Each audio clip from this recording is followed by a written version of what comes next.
here you can see on the screen that bay is empty, and same way you can see that in the tower light it is showing green light, that there is no car below the sensor. So now I just drag the car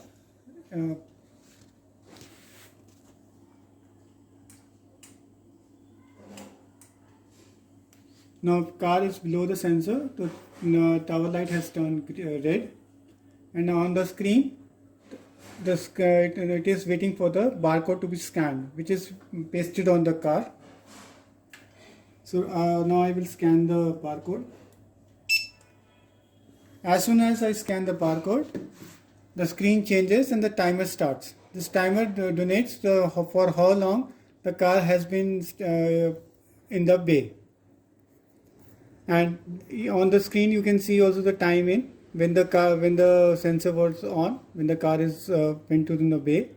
Now I remove the car from the sensor.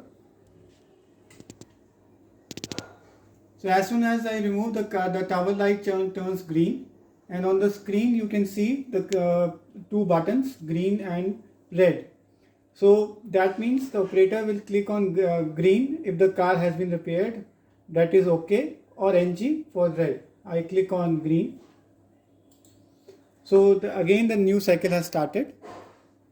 Likewise the cycle will keep on going, the car coming in and like that. And if I go to reports, I can view for the particular barcode for how long it has stayed in the bay and it was repaired or not. Thank you.